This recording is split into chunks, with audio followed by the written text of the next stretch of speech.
All right, what is happening, ladies and gentlemen? Okay, it is another Saturday. Hope you guys are doing good. As you know, we just started our live streams over the last couple weeks, and I wanted to dive into this today. So, if y'all are there with me, let me know that you can hear me okay too.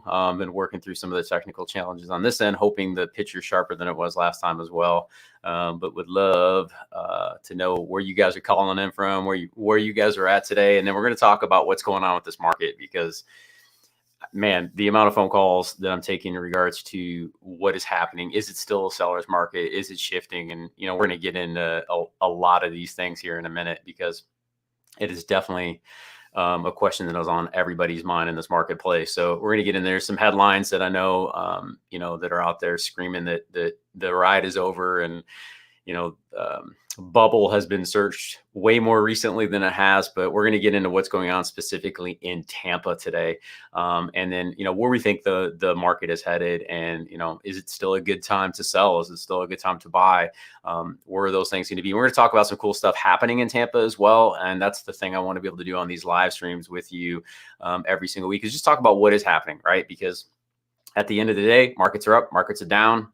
Most of the time we don't have any control over that, but what we do have control over is what is going on in our local in our local community and how does it affect us? How does it affect the way that we live? And that's really what I want to get into with some of this stuff today. So we're going to get nitty gritty on some of the headlines here today, but I want to talk about some of the really cool things that are happening in Tampa. And one of those things right out of the gate here, bear with me, y'all. I'm going to pull this up here is the Brightline announcements in Tampa specifically. And if you don't know what the Brightline is, we're gonna get in a second. But the Brightline is a very cool high speed rail that is working its way up from Miami to Orlando currently, and then the goal there is to move that over from Orlando to Tampa.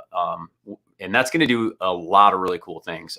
It's estimated that roughly 150,000 commuters head from Tampa to Orlando every day to go to work, which to me is that's a huge number, 150,000 people. And that would explain why I-4 is so busy and definitely a lot of congestion there. And the goal there is to relieve some of that, take some stress off some people. And I don't know about you guys, but if I had to commute to Orlando every single day for work 5 days a week or 4 days a week or whatever that number is for you personally, to be able to jump on a high speed rail and either get work done or focus on something else during that time period would be a tremendous value to me. With the cost of fuel right now, I mean, geez, man, they're talking about us seeing gas at $6 a gallon. And, for someone who's commuting, that's not a short trip from here to Orlando. On a good day, it's an hour and a half drive. Right. And that's not going to make things easy as the prices continue to increase, especially if you're on a fixed cost there. So, yeah, definitely something exciting to check out. But there was just another grant announced, and I'm going to share this with you guys. So bear with me. Let's pull this up, share screen here a little bit. Pop this in. Yeah. So the Brightline as a whole is definitely, something to be excited for as we move into the future here in real estate. So let me see here. Uh-oh. Having technical challenge, of course. We'll pull it up, though. We will make a way. Let's see if it does this again. Okay. We are having challenges. Bear with me, y'all. We'll pull this up. It happened. Okay. Well, this is a better route to go. But I want to show you this, and then we're going to get, like I said, we're going to go into stats. Normally, I kind of, my focus on the channel, as you know, it's what's like to live here, what's like to work here, what's like to play here in Tampa. And, as we get calls and people really start asking the questions about like, what is happening in the market there, I really want to make sure that we're delivering that content to you directly. Super important on my end, but also, like I said, I want to show you where things are going. And I think that that's super important to keep that in front of us. So let's check that out. Let me see if I can get to this screen share feature. There we go. All right. So now as I share this with you guys, of course we got, and I don't know about you, but I can't stand blogs because they're always filled with ads, just like this thing is running right now, which we clearly don't have any control of. My word. This is what happens when you go live. This is the kind of stuff you have to deal with. Perfect. All right. So, Brightline, what's happening here? This is the thing we want to know. All right. So, the Brightline is, the goal here is to go from Orlando to Tampa. And, bear with me, guys.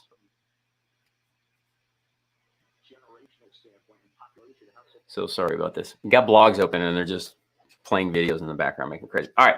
So what's happening here is the Brightline just received a $15.9 million federal grant on Wednesday. And, to go from Orlando to Tampa. And that route, like I said, it should alleviate about 100. You got 150,000 people who commute there. Obviously, you're not going to have everybody jump on that rail, but the rail is going to give a lot of flexibility. And the other thing I think it's going to help do is just really open up more commerce, right? And as Tampa becomes the unofficial tech hub, of Florida, and that's self-proclaimed, but that's really where it's starting to happen. And it's not just the headlines that prove that, and the companies that are moving here. And we've talked a little bit about this before. There's so many companies moved in, and just in April alone, we documented those, and I'll do that again for May's numbers when we get a chance to see those as well. But the big thing here is anecdotally, right? I'm getting phone calls from a much younger demographic in the Tampa area, and the average age of the Tamponian is literally 35.9 years of age. So, younger than 36. And, there is a lot of young calls that I'm getting. What I mean by this is 23, 25-year-olds who are considering making that relocation and coming to Tampa. And the reason being is because they're seeing what's happening. So, part of this with the Brightline is to open up more of that commerce. And as we all know, like, Tampa is really, it is really thriving in terms of overall production, in commerce. And, we were number 2 in jobs last year, just behind Salt Lake City. And it's starting to slow a little bit, I think, with some of the fears and concerns in the overall economy. However, this is just part of what we're dealing with. And, as we try to work through, what the economy is going to look like here in the future, I don't think any of us have, a crystal ball. And I heard a quote the other day that I just absolutely loved. It was, those who live by the crystal ball will ultimately chew on glass, right? And I was like, man, that is not where we want to be. So definitely, something to keep in mind with where that is. And all right, so let me, we're going to get into some of the stuff. So,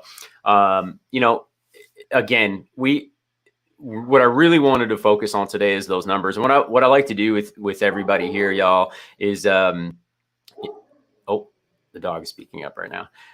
Is really kind of dive into what's going on, especially with the headlines. If we weren't really focused on this right now, I probably wouldn't touch on it as much, but it is the number one thing on people's minds, is the overall health of the economy, because, so many words like recession and, inflation have just become such a challenge that, we've got to manage this on a daily basis. And we can sit here and ignore it, or we can, tackle it head on. And, we just got to be real with ourselves, right? Because I don't know about you, but, we're blessed enough to work in an industry that is thriving right now. Real estate is cranking down, and you'll see the numbers. Well, you guys know me. When I talk, I'm going to back it up with facts, and I'm going to show you all the numbers. We're going to get into the nitty gritty and what's going on right now. But the big thing is like, where is it going? And it's still affecting us, right? We just talked about, gas is, as much as $5 and something. It's $8 in California right now, which is crazy. We haven't seen that in Tampa. We did see like right around $4.75 right before the holiday. And it's kind of come back down to that $4.50 mark where we're at. But we've got friends back home in Detroit that they paid $5.09 yesterday. And that may not be affecting you, but it does affect people, and ultimately it will affect the economy as a whole. And, I think, we all know if we're going to the grocery store and we used to pay $5 for eggs and now it's $8.50, at some point, somebody's going to have to decide what they're doing with their money. And that's where the real concern comes up, and where there's some challenges. And while we are living our best life here in Tampa, Florida right now, because the economic development and the growth is just tremendous. And, listen, commercial and investment in Tampa is absolutely on fire. It's insane. And I'm going to show you guys some stats here. Like, let me show you, right, and give you an example of what's happening here. Because this stuff is, when you go back and you just read, you see these headlines and you're like, okay, well, that was from 3 months ago. And then you look at today's headlines and you realize that it's still happening, and that people are genuinely interested in what's going on. Yep. Yeah, let's see. California hit $8 yesterday. Exactly. In gasoline prices, right? It's $4.75 here today. So, I appreciate you guys letting me know. Like, tell me what the gas prices are where you are. I'd love to know. Put them in the comment down below. That makes it, like I said, it affects people. But I want to give you an example here. So, there is the Ritz Carlton in Tampa is selling luxury condos, and they broke ground in January, and they pre-sold the entire first half of this phase. Is sold out already. They sold the penthouse for $11 million, and this is right down on Bayshore Boulevard. And I love this, right? So the Miami-based group here, it says 94 condominiums units and 6 townhouse style villas will be priced from $1.5 million to the first phase of the condos. They pre-sold the second one in January. The first phase is completely sold out. You see that right here. It's completely sold out. So they just launched phase 2. Okay. And these things, $1,000 per square foot. And when I share that with you guys, it's because I want to show you there's confidence in not only the overall economy, but in Tampa. Now, I'm talking about our economic development, but you got things like what's going on in Ybor City down at Gasworks, right? Another huge development that's kicking off there, that I think is extremely notable. And I'll share some of that info with you too, because I think that's another powerful example of, how, how strong people are on the economy here in Tampa, as a whole. And I think it's super powerful to recognize that. So this Daryl Shaw, he opened up a veterinary franchise called the Blue Pearl, and it's one of the higher end vets here in the area, but they are heavily invested here, and I'll show you. So they've got a $500 million mixed use real estate venture that they're doing called Gasworks down in Ybor City, and it says right here, nearly 5,000 residential units and more than 500,000 square feet of retail space are anchored to 70,000 square foot brick warehouse. And if you've been to Tampa at all and you've been down to the Heights district, that's kind of what's going on. That I think they're looking at that to be their model there, as to what's going to happen in Ybor City. But they're going to go down there and throw up another mixed use development with residential, commercial space, working space, workout space, grocers. The intent there is to have these urbanism type of living where you feel like your city, but you still have enough space to make things go on. Running and hiking trail. I mean, they're just really flexing in terms of what we can do with our space here in Tampa. So I love seeing these developments. And the reason I share these with you guys is because the consumer confidence, and especially on the investor side right now, is very strong. And what I mean by that is, if they're willing to, put up condos that cost $1,000 a square foot, and they're breaking ground and selling them out before they're even, halfway through the project here, it just shows you how confident not only people are, but the investors, but consumers are. And there's still a lot of runway for rents to increase, which again, this is another one of those challenges we're facing. And it's not exclusive to us, but Miami, Tampa, Jacksonville, Florida has been, the increase in rental rates has been staggering this year, the tune of 25-30%, which is a huge number. If you live locally and you're not used to those rental prices, it does make an impact on you, right? It is definitely going to affect how and what you spend your money on. But, on the real estate side, it's giving investors a lot of confidence to come in and do those developments, which we need. Everybody's got a housing crisis. And what I mean by that is just a shortage. We need more homes. And the last thing we need is economic pressure slowing down builders from making those properties, from building them, or from the developers coming in and doing things like these mixed use projects, which are super beneficial to the community. And they help eliminate a lot of that. There's been a grant that was just signed off by the governor for Tampa for affordable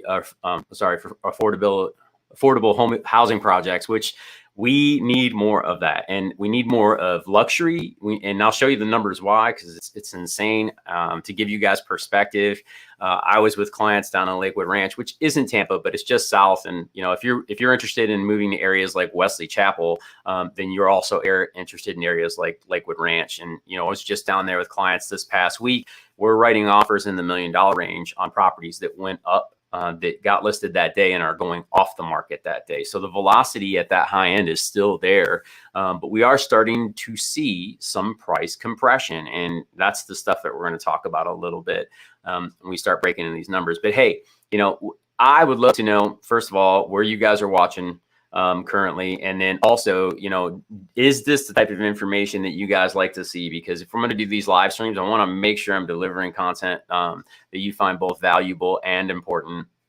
And I love this stuff, right? So like I'm spending all week looking at, market trends and interest rates and who's building what and where's the development and where the opportunities are in Tampa specifically, as we move with our clients. But I think that this stuff is valuable and I want to make sure that I'm sharing it back with you, and hopefully in a way that makes sense. So I just want to, make sure that I'm hitting the mark for you guys, because I love doing this stuff, right? Okay, so we talked about the Ritz Carlton. We talked about Gasworks, which is huge development, 5,000 residents. That's a lot of opportunity. But here's the headline for me personally that was the one that was that I saw this past week that I thought was important to share. Because you start to see these headlines and they're popping up a lot. And like I said, the Google searches, I look at Google Trends, so I'm always paying attention to this. What's up, Dee Dee? She's calling from Seattle, Washington. That's exciting. We have clients in from Seattle right now who are in the hunt. So they just sold 2 weeks ago. They moved down here, and now we are out there. I'm actually going to Land O'Lakes today to look at properties for those guys. So good to see you, Dee Dee. Thanks for checking in. I appreciate that. So 78% of Americans say that they are pulling back from the housing market due to higher rates. So the question is this truly impacting your local market, wherever you're watching from? I'd love to know, whether you're an agent or a potential buyer or a seller. Is this affecting you? Have you started to think a little bit different about what that's going to be? I mean, I would be shocked if anybody said no, just because the fact that, when the average mortgage prices went up $500, or doubled, that is going to put, some people thinking differently. And I know, again, we've got clients who sold in Boise, right at the Boise market, saying that it was the peak. And now they're going, man, should I sit? Should I wait? And I've done this math with people before. I've done this math with people before about the cost of waiting. And we can go through that exercise again, because I'm always hesitant, right? And I don't have a crystal ball. And there's economists that saying, they're saying it's gloom and doom, and others who are saying it's going to be great. And, no one actually ever really knows. But if we follow the indicators, it'll give us a lot better opportunity to just think clearly, right? And look at history, What's up, Chris? We got Crypto Mafia, who's in Apollo Beach. What's up, Apollo Beach? We got NorCal in the house. What's up, Doug? Thanks for checking in, guys. I appreciate that. Yeah, moving to the west coast of Florida this fall. My man, come on.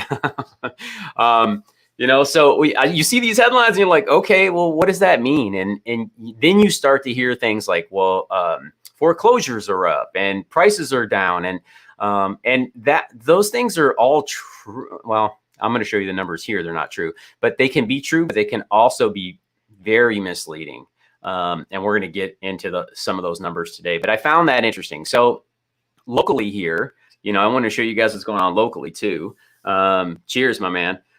Locally, so we're looking at the Greater Tampa Board of Realtors, and in here, the CEO was check. He's going through data, and they quote Lawrence Yun, who is the chief economist for National Association of Realtors, a very, very smart man.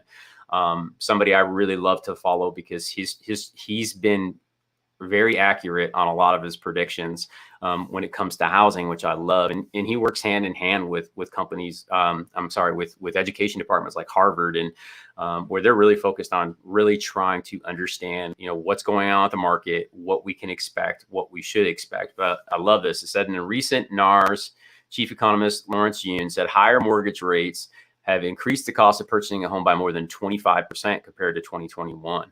Yun equates the higher mortgage payments to be up to $500 a month more per borrow. And $500, guys, like I don't know about you, but $500 affects a lot of people per month, and that's just on the mortgage rate. Now, again, we're not talking about $5 gas or $8 eggs or the stuff that you actually consume. Energy prices are through the roof, and food prices are through the roof, and those are the things that affect a lot of us, right? Trust me, when my wife comes home and says, I went to Publix and I spent $80 and I don't know what I got, that's concerning to me, right? And I know it's concerning to her because she's very conscious of trying to eat well and feed the family well. And it's getting more expensive. That's just the reality of it, right? All right. So, but what else is it saying here? It says from May to June, Tampa saw roughly 30% increase in listings. This jump could be another indicator of a market shift. Now, this is the thing you keep hearing: market shift. People are searching bubble. Again, the indicators just aren't there. We also seeing trends of listing prices beginning to fall at a national level. 19% of home sellers dropped their listing prices during a 4-week period that ended last week. So that was the last 30 days roughly, right? This accounts for a large number of sellers due to the pre-pandemic times of October 2019, according to Redfin. All right, so we're going to get into what that means, and again, you can throw out a lot of stats and a lot of numbers, and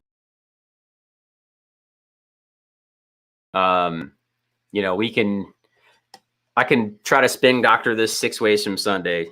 I saw that too. The Jamie Dimon CEO said that there was economic hurricane coming. We should find that article and put that in there because I saw that too. In Jamie Dimon, CEO of Chase, is he right? I don't know. I'm currently reading Principles by Ray Dalio, and for those of you who don't know, Ray he's the co-founder of Bridgewater, huge investment firm. And has been doing that for a long time. And I'm trying to make sure that I'm staying focused on the principles personally. History repeats itself, right? People say that, and it's true. And if you know where things were, you can have a lot better idea where things are going. So I think if we stay focused on the principles, we can kind of guide ourselves through this. But I want to get into some of these numbers, okay? What I want to share with y'all is the Tampa housing numbers we're going to start in April. These are going to be the closed sales from April. Now, if maybe you know or you don't, but real estate data is slow to come out because it takes we take the whole month in account. So we just rolled into June. So we'll take the entire month of May. They'll make sure everything closes and settles. And why do I say that? Because sometimes a home purchase will take place and it will close in escrow, meaning that the property, both parties have signed off, the seller and the buyer have signed off on it, but it hasn't funded.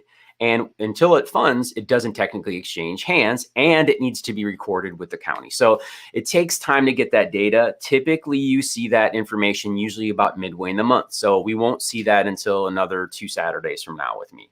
Okay, we'll be able to dig into May's numbers. But as you guys know, I pull live data, so I'll show you some of that as to what we actually have access to. But what I want to start with is April. And the reason I want to do that is because I want to show you where we were versus where we currently are. So we can see, are we trending up? Are we trending down? Are things getting a little bit tighter? Those are the things we really want to be focused on today as I share this information with you guys. And I think that this is some really cool info. So let's dig into this right away. So this comes from the The Greater Tampa Realtors Board, they aggregate all this data every single month, and then they send it our way. Okay. And I want to share this stuff with you guys because I think it's super powerful, and hopefully you can see this. I know it might be a little bit small on your end, but this is great info. History doesn't always repeat itself, but it often rhymes. Yep, exactly. And it's funny to bring that up.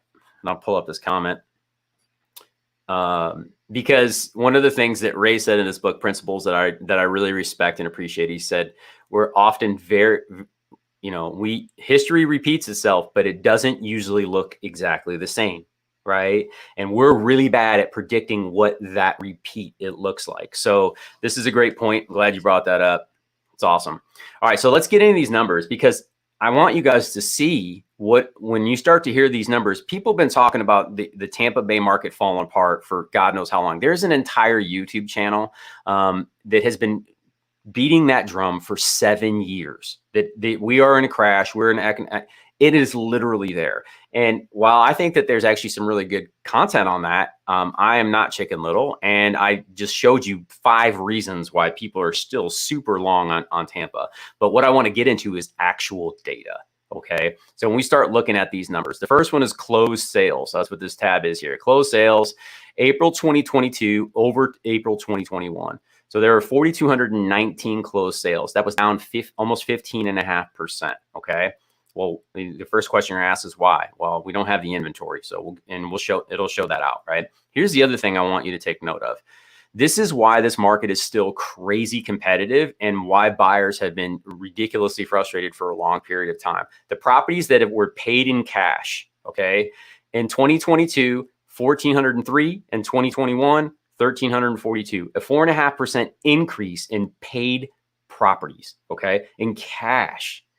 It is still very competitive, whether that's institutional buyers like Tricon or Goldman Sachs or whoever's buying these single family properties as rental units, or it's a mom and pop. It is still, there is still plenty of cash being thrown around. And I want to make sure that we're mindful of that. The median sales price was 404.9 versus 313 last year. That's a 29% increase. Year over year, which is a huge number. The average sales price, median's one thing, but what is actually happening? I always go to the average. Average is like real, right? 494,000 versus 397 a year ago. So that one's roughly 24.5%. The dollar volume, 2.1 billion versus 2 billion last year. Good numbers to kind of watch there. And then here's the thing you want to watch: median percentage of original list price received. All right. So what that means is, what was the home listed at versus what did it sell for? And everyone said that April of 2021 was the peak of real estate. They were saying that for the last 9 months. Okay. Well, that's not true here in Tampa, because in April 2021, people were getting 100% of list price. That means if you listed a home for 400,000, you were getting 400,000 for it. Well, in 2022, April 2022, you're getting 101% of that. So think about that, right? That's a big number. It's a very big number when you think about over ask. Ronnie, you're welcome, man. No problem. You're welcome for the content anytime. New pending sales. New pending sales were 4,200 versus 4,900 last year. That was down almost 13%. Again, so now we need to get into this why. Okay, so new listings. There were 5,100 new listings that came to the market in April versus 5,300 listings that came in April 2021. Last year, we were screaming from the roofs that we did not have enough inventory. And that was April 21, when people were saying it was the peak. And here we are in 2022, and we have less properties to sell. So until this demand, right, and supply issue gets rectified, and it's really supply, the demand is going to continue to be there, even in a down market, because we have somewhere between 50 and 80 people moving here. And I just don't have the census numbers yet, but they're saying as many as 100 people are moving to Tampa every single day. Okay. We don't have properties. And if you look at that and go, okay, well, there's 5,100 listings in a month. And if you got 100 new people moving every day, right, that's 1,000 of them getting gobbled up every 10 days. Right. So you just are not going to have enough inventory. And we'll get into some of these details. All right. Pending inventory was down, inventory versus active listings. And we see that. And then months supply.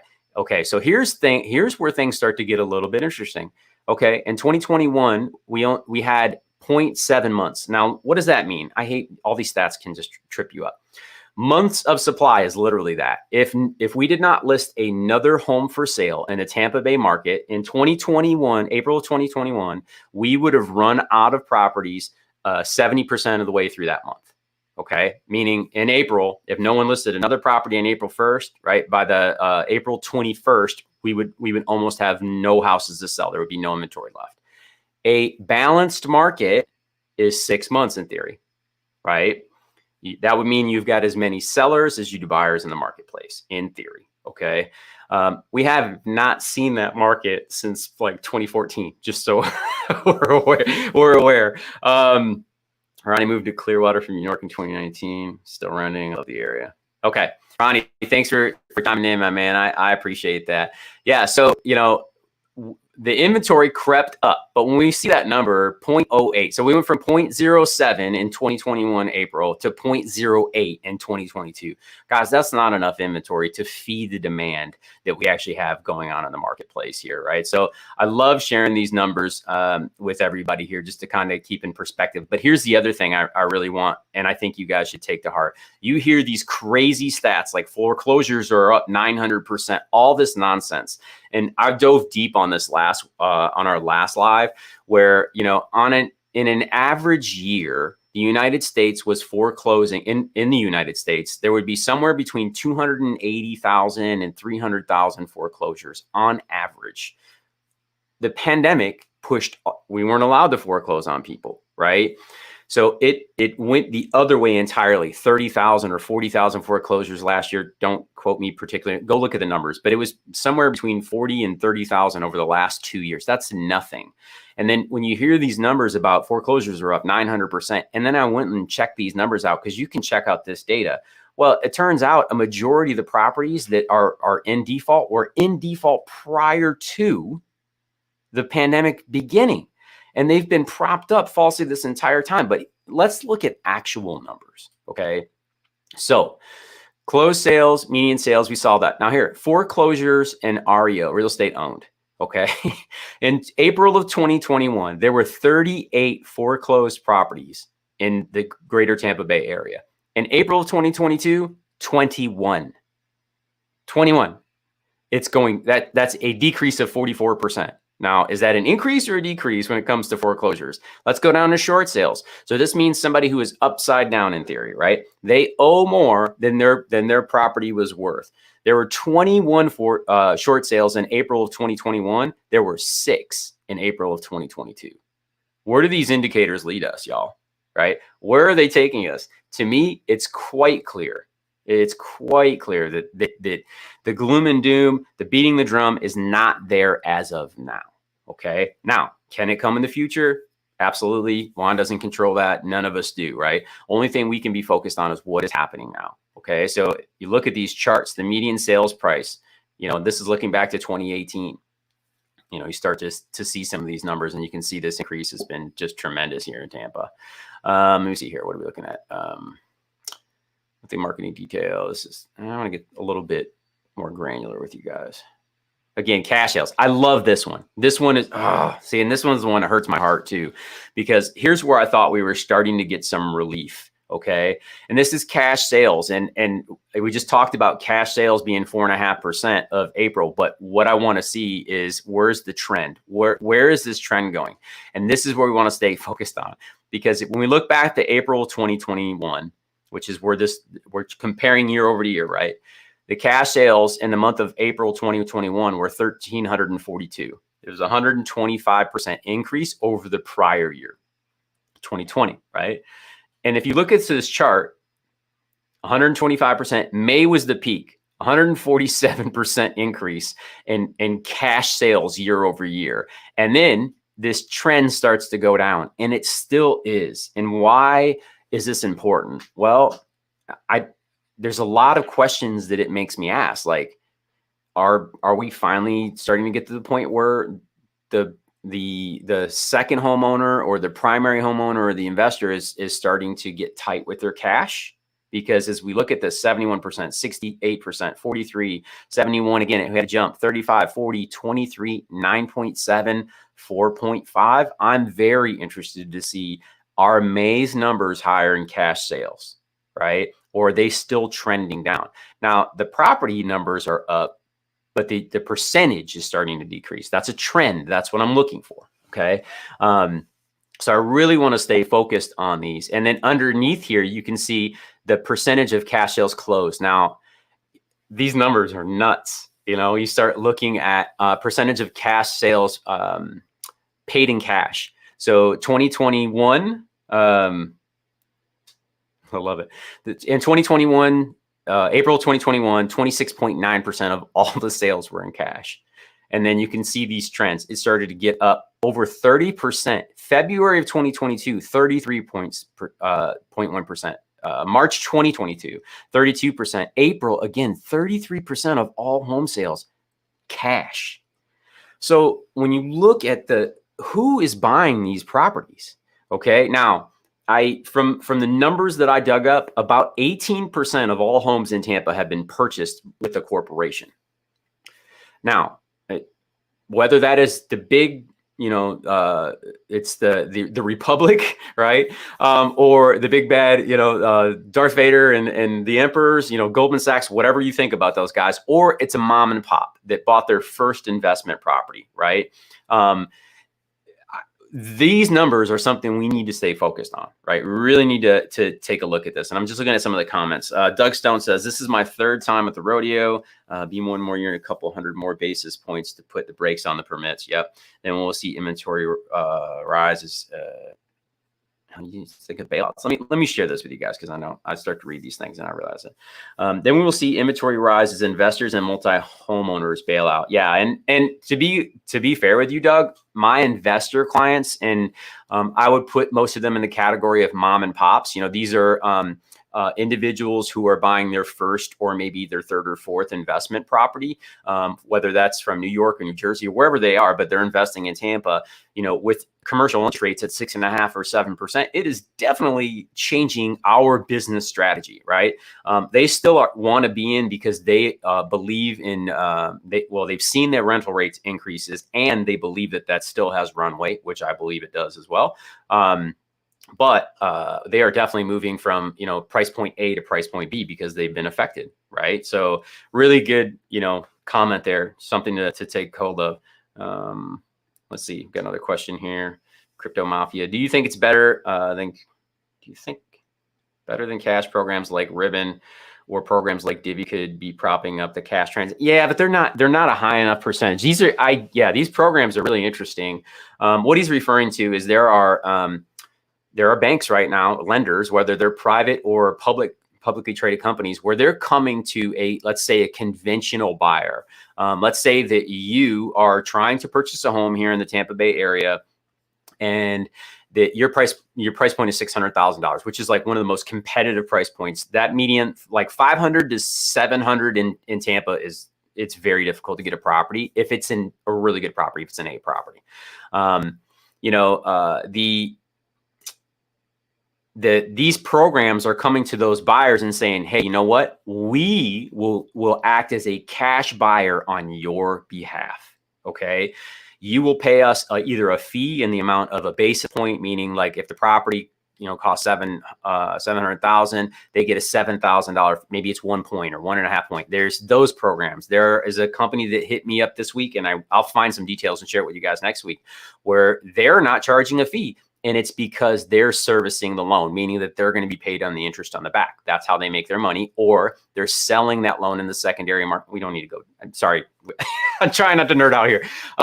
But they're making a way for a buyer who has a mortgage that, when you're competing against 33%, the other, if you're the other, 63% who can't make that work, y'all, it gets very hard. So what these guys are trying to do is put you in the mode and give you the ability to use cash to make a down payment. So that's a great question. I'm glad you brought that up. I don't think it's a high enough percentage. This is probably tenths of a point, if any. Okay. But these programs are great. And I think that there is some merit on that. I want to go back to this because this is where we talked about this. Where was it? National percent. Novel media. There is, and bear with me, y'all, because I'll find it later. But there was a comment there in one of these articles where it talks about, rental rates are still going to increase, and Tampa alone is predicted to have another 18% of price appreciation this year. That is what the local economists and the national economists are predicting for Tampa. So 18% in 2022. And the reason I want to bring that up is because I'll have so many people reach out to me. Doug says the Airbnb model collapses, interest rates rise. I definitely think that is a very interesting statement, and that is going to be very hard to manage. But not, Doug, think about it this way. If someone got in at a 2.5% or 2.3% interest rate on let's say they were, 3.5%.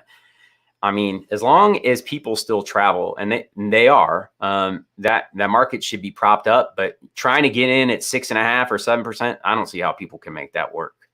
So that's a really good point. But let's say 18%, right? The Tampa's going to be up 18% in real estate values this year. And let me grab my phone really quick, because I take this call all the time. Hey, I'm looking to make the move to Tampa, but I think I'm going to rent for a year. And my question is always like, okay, because that's what we tried to do when we moved down to you. And I've told my story about this, but like, what does it look like to rent for a year in Tampa right now? Well, we're looking for a 2-bedroom. Okay. That's awesome. What is the average rate you're seeing on a 2-bedroom right now?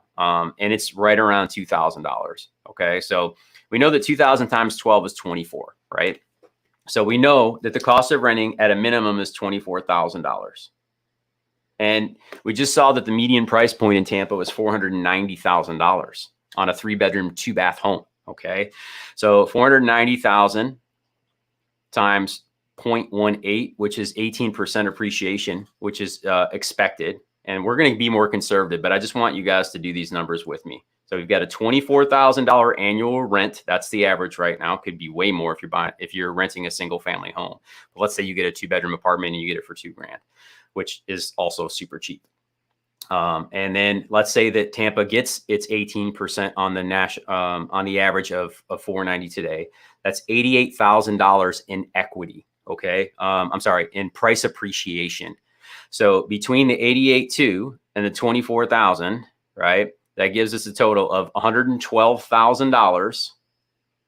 $112,200. That's how much it would cost to wait a year. Okay. If you got really conservative and you believed that prices were going down and the market was going to go down, and we are seeing some of that nationally, but let's say on the conservative side, let's do half. If Tampa was going to get 18%, let's say they got 9%.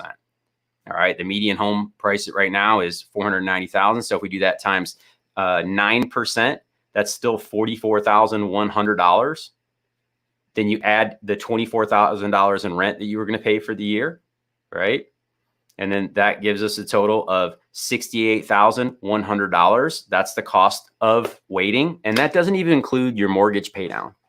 So I bring this up, guys, because if you're thinking about that relocation and you're going, I'm going to rent first because I don't want to buy in a bad place, or I don't want to make a mistake, which no one does. And you absolutely want to make sure you get the right property. But think, if you take that, it's really an emotional response to a logical solution. And what I mean by that is, think of it this way. If you bought the wrong property, if you jumped in the market today and bought the wrong property, and you decided a year later you wanted to sell that home, okay? A year later, well, you save the $24,000 in rent because you don't throw it away. You actually pay that towards the mortgage. If you're conservative and we only gain 9% in our price appreciation, which is we're totally getting more than that, then that's going to bring you $44,000 in equity, okay, and which is going to save you $68,000. All right, think of that number. All right, $68,000. If in a year you decide you don't like that property, you can list that home, grab the equity out of it, which we're talking about as a minimum of $44,000. Let's say you have to pay half of it in real estate fees and taxes and insurance and all other stuff.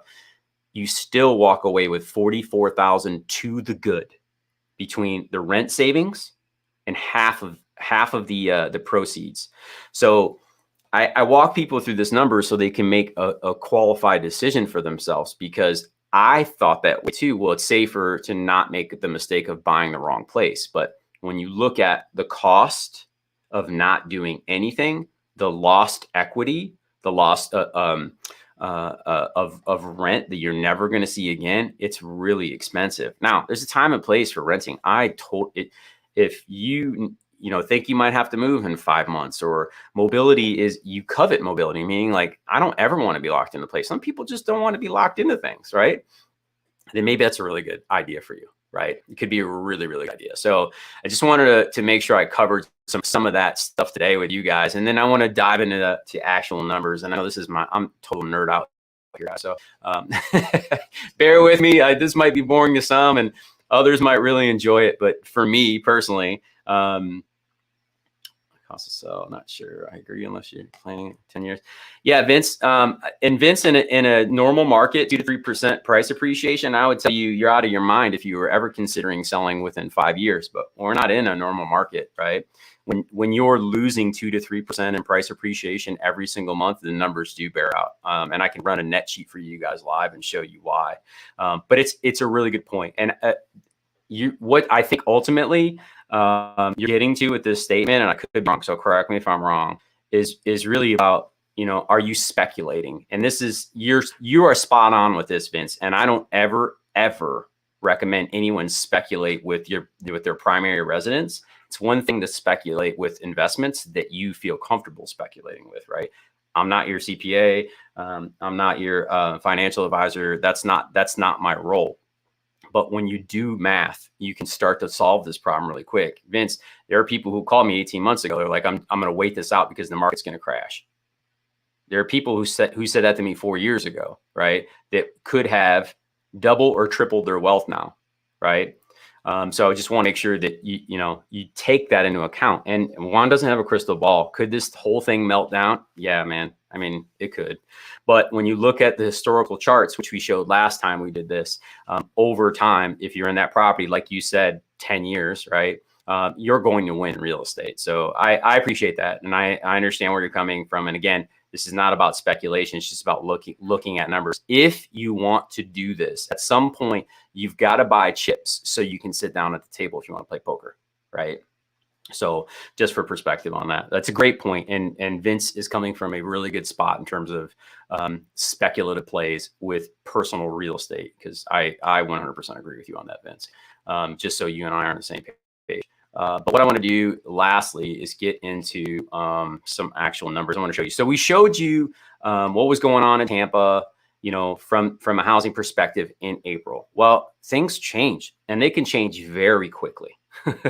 Right? They can change extremely fast. So I want to make sure that we are dealing in today, in reality. And if you guys follow me at all on any of my social channels, and this isn't a call to do that, but if you do, every Monday I post the Tampa numbers. And market stats are not the sexiest thing in the world. I get it. But man, if you want to know and you want to be in the know, go follow that stuff. Share it. You can find it anywhere. Go to the Greater Tampa Board of Realtors. You can find that information that I just posted live. It's public info, y'all. Check it out. It's there for you to check out. But last thing I'll do is I want to get here and I want to run the live numbers with you guys. This is what's happening right now.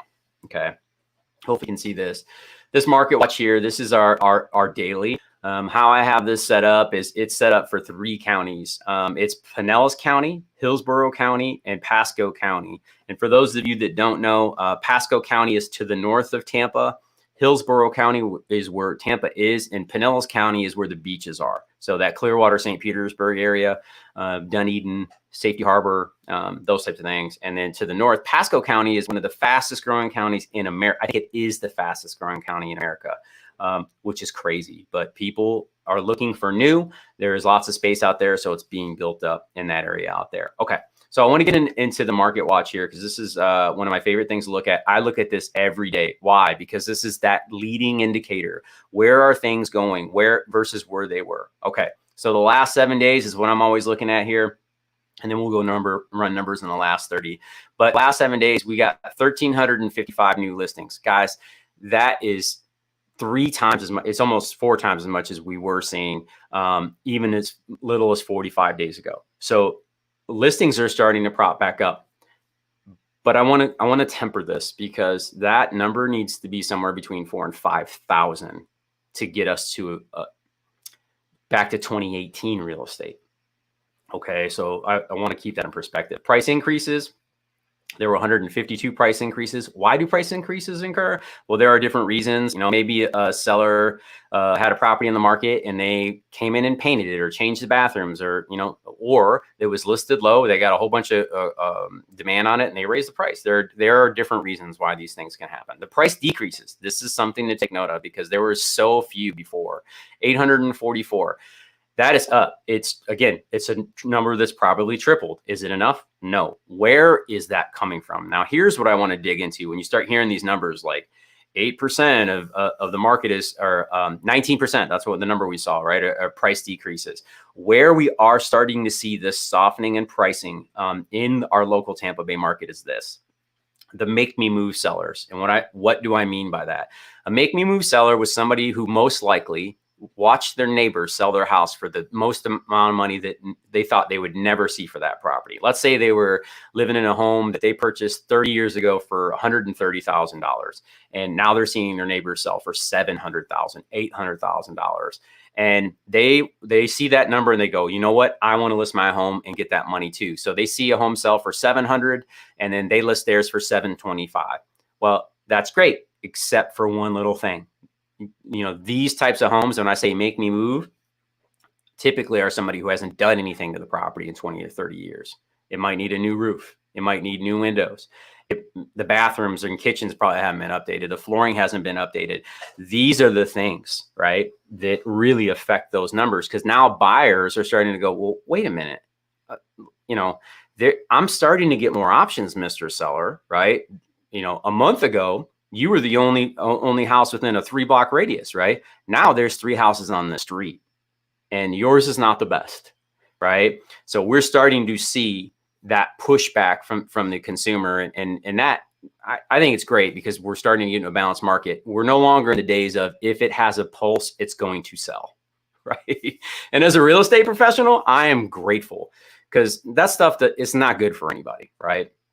All right, back on the market. Now, these are properties that have fallen out of contract. So you guys have brought up some really good things today. Maybe they started, their home search 6 months ago with a 3.5% interest rate, and now they just went to purchase that house. They reran the numbers and found out, oh my goodness, we're at a 5.4. We can't afford it anymore. And the property falls out of the market, or it needs repairs. And the buyers saw another house pop up on the market. They had their due diligence period. They were able to back out of that contract. They back out, and now they're back to the market. Okay, so these are the types of things that can happen there. Sold 1,500 properties over the last 7 days. That's up a little bit. The pending sales, 1,352. So I want to give you a little bit of perspective. New listings, this is how many properties were available to sell, okay, versus pending sales, 1,325. There's finally less pending than there were sold. So that's another leading indicator that we're getting more properties to the market, right? There are more sold than there were listed. For the last year and a half, there were less sold and less pending than there were ever less listed.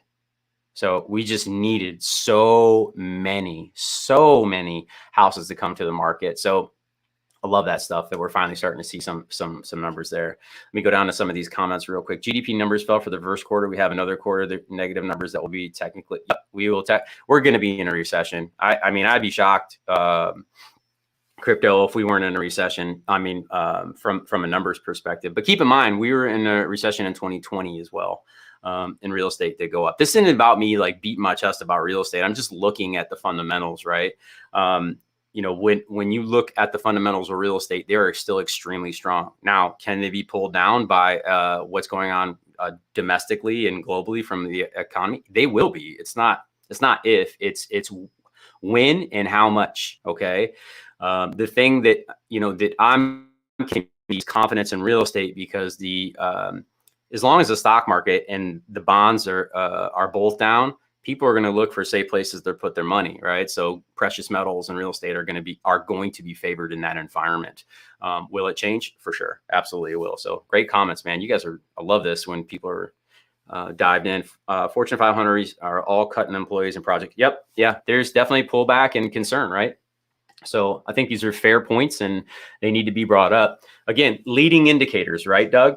Of where things are going. That's what when we started talking about this stuff, we need to be aware of where things are going so we can make it the best qualified decisions for ourselves, right? I think that that's super important to recognize. Doug says Florida will likely outperform the. Yep, I agree. Again, there's a lot of economic development, growth. People are moving here. For that reason, we'll probably be one of the last in. Unlike before, where Florida, Michigan, Las Vegas, Arizona were the first in, but that was real estate costs. We'll have a whole nother day about why 2022 is not 2008. But it looks like if we look at the indicators and what's happening here, Florida will most likely be one of the last in to whatever we're headed into, which means they might be the fastest out. We don't know that, right? We'll burn that bridge when that time comes. I'm not qualified to go down that road, man. I'm doing my best just to stay on top of local and where we are. But I do want to walk into this last thing here. I'm gonna do this live with you guys, so bear with me. It's probably gonna take a little bit of time because things tend to run slow. But here's what I want to show you: pending sales over the last 30 days. So now we can really start to talk about where things have gone, right? Like we looked at April's numbers. Okay, now you and I are going to be looking at essentially the entire month of May, a little few days here of June. But what I want to do is I want to get in here. We're going to pull counties specifically again. We're going to go into Pasco, Hillsborough, and Pinellas alone. We're going to leave out Hernando. And I do that because most people in Tampa do not consider Hernando, Tampa at all. That's pretty high up there. But we'll check this out together, y'all. And I love doing this live, right? Because people are always like, you can put the numbers up any way you want. Yeah, I can put up a cute little PDF, but my goal right now is to show you what is actually happening. So this is for residential sales only. This is for the 3 counties. This is pending properties over the last 30 days. What does pending mean? Pending means it was listed for sale and someone has wrote a contract and the seller has accepted it and they've marked the property pending in the multiple listing service, which is what you're looking at now.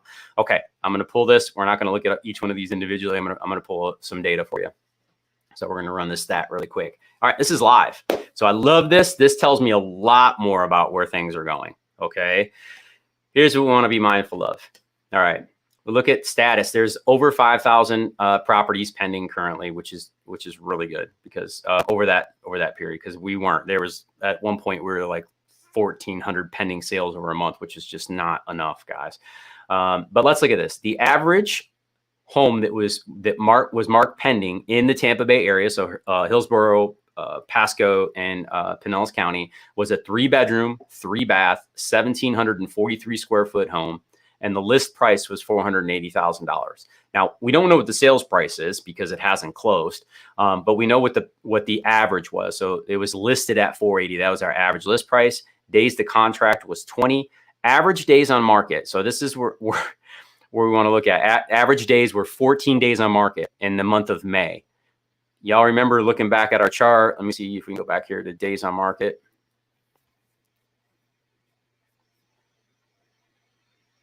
Median sales price, inventory, median time to sale, 6 days. Median time to contract was 6 days is what we see right here, okay?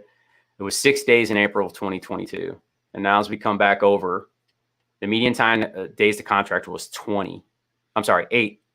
So it did tick up 2 days. That's not a lot. And the average days on market, which is really where I'm focused on, how long is the property generally on the market? 14 days. Well, that is up. That's double what it was when we ran these numbers last time. Okay. It went from 8 to 14 or 6 to 14 or whatever that number is right off the top of your head. But I love sharing these numbers live with you guys because you can see it. This is important, right? So 1,743 square feet, 480,000 was the median price. Now what I want to do is the sales over the last 30 days. So we can kind of compare it versus where we were when we looked on that chart. So let me go back to the criteria here. I know this is kind of messy, but I love doing things raw. Like, I want you guys to see the truth, right? Like, we're not hiding anything. I love sharing this stuff. For me, if someone can help me make an informed decision, I'll be confident and comfortable, right? I may be wrong, but at least I'm convicted of my ignorance, right? So to speak. That's just the way life works, man. And I'm good with that. I'm willing to take that risk. So we're running the same thing here. Sold over the last 30 days now, and then we'll compare that versus April really quick. So I'm going to run the charts with you guys, and I'm going to get you back to your Saturday. And thanks for spending time with me, because I got to go see some clients. Okay. All right, so now let's get into it. The average home that was listed in the Tampa Bay area was a 3-bedroom, 2-bath. So we lost a bathroom. That's important to note, okay? The square footage was 1,751, so almost the same. I think this is about 20 square foot bigger than what we just saw. The list price was $472 versus $480 on the pending that we just saw.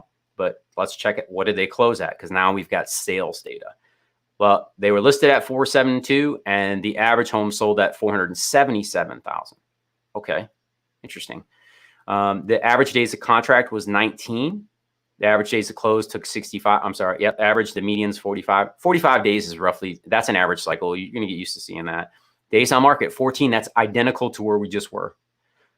The median days on market is less, okay, over the last 30 days on those closed properties. And then the average sales price closed at 102% of what it had closed to, list versus sales price again. So going back to that, if someone listed at 100,000, they got 102,000. Think of it that way. Okay, so it's still up. I hope these numbers are helpful for you guys.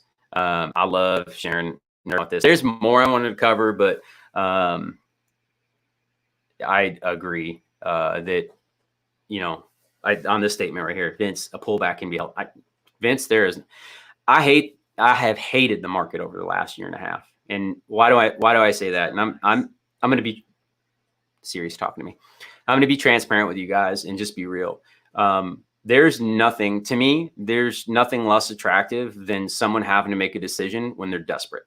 And not attractive to them, just the overall health of like the marketplace and decision making. Like, that's not a good place to live. And people have been forced into these positions over the last 2 years where they're waiving appraisals and listen, we can argue about appraisals all day, but more importantly, they're forced into a situation where maybe they have to waive an inspection, and then they're walking into a home that they've got to replace a roof on or a window. Like, there's just so many factors that go into when someone is pushed to make a decision emotionally that it can hurt things in the long run, right? So I think Doug made some really good comments on there. Cindy, what do you say? Interesting that there's finally some price decreases. I agree. And crypto, you guys, and Doug, you guys have all shared some great comments today and consideration on this. And like I said, I don't like that, right? In an ideal world, a buyer and a seller would be able to negotiate some kind of fair situation for both, right? And I work for my clients. So whether that's the buyer or the seller, my duty, my fiduciary duty is to that client to get them the best possible outcome. Okay. And, it's great for a seller when you're selling, way over asking and you're making way more than you thought you ever could. But the challenging part about residential real estate is when you sell up, you buy up. When you sell down, you buy down, if it's your primary residence. If it's an investment or something you can speculate on, then you get to move in the market in a different way. But as a home buyer or a home seller, when people start to say, I can't wait for the crash, that it already tells me that that's either an investor or someone who doesn't own real estate. Because if the real estate market goes down, that means the economy is usually in the tank, right? Because, real estate is 20% of the gross domestic product here, right, guys? So, please don't lose sight of the fact that as we go, the economy goes. Roughly, there is $52,000 that exchanges hands for every single real estate transaction outside of the sale, right? Whether that's mortgage or construction or a roofer or whoever it is that's doing some kind of service around that, it props up a lot of our economy. So don't lose sight of that, okay? And you want a healthy real estate market. It's not something you don't want. But again, being forced into making snap decisions and not being able to think through things because the market is that hot, ultimately that is a recipe for disaster. So I'm on your guys' side if someone's thinking that. So I am looking forward to the 2018 market, which I think was one of the best real estate markets that I had ever sold in, because you were able to have a meaningful conversation between the seller and the buyer.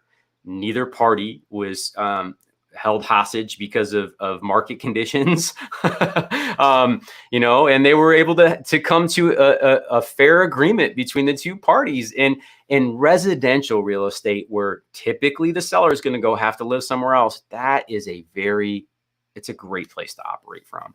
And I do look forward to those days where we get back to a more neutral market. I don't, again, balanced market, I don't think it really exists. And if it does, it's a very short period of time. But these things are important. And hey, I want to thank each and every one of you guys for hanging around and commenting. If you got any value, please feel free to hit that subscribe button and click that little bell. As you guys know, we make videos that, are all things Tampa Bay, and we want to continue to do that. I love doing this. I will greatly appreciate the company to come in and nerd out about numbers and what's happening in the marketplace. And we're going to talk all things, right? Anytime there's a new development or something that you need to know about in the area here that I think can both affect the quality of our life and the quality of our economy, I'm definitely going to bring it to you guys and share it from my perspective. And as you know, we get in the streets and do vlog style videos as well. But I really look forward to these lives, because one of the things that I think is missing is, is to try to be objective, right? Like, let's bring the facts and let's talk about why things are happening, right?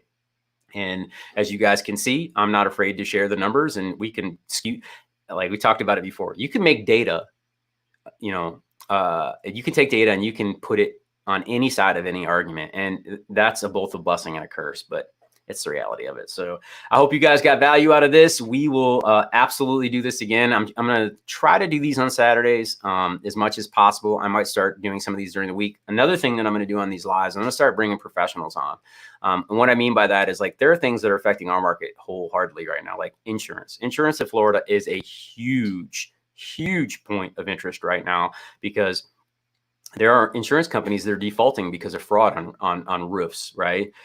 There's probably some terrible business practices involved in that as well, but it doesn't change the fact that it's happening. So I want to talk to some insurance professionals, get their take on where they think insurance is going and how that's going to affect you in Tampa. I'm probably going to bring on a housing inspector, so you guys can get a little bit insights as to what they're looking for and what you need to watch out for when you're investing or purchasing a home or even selling a home here in Tampa. And we're going to get those professionals in here that I think that really, really can help you make a qualified decision. But hey, until next time, you guys, we appreciate you so much. Again, thank you for spending whether you're on live with us or you watch this in the replay. I just want to say thank you so much for, investing the time, chopping it up with me. Please feel free to leave a comment. I'd love to know you're there. Tell us where you're watching from. Tell us, what would you like to know about? Who can we help bring to serve you as the audience? Because that's my goal here. And until next time, you go out, live that Tampa life, y'all. We'll see you next week.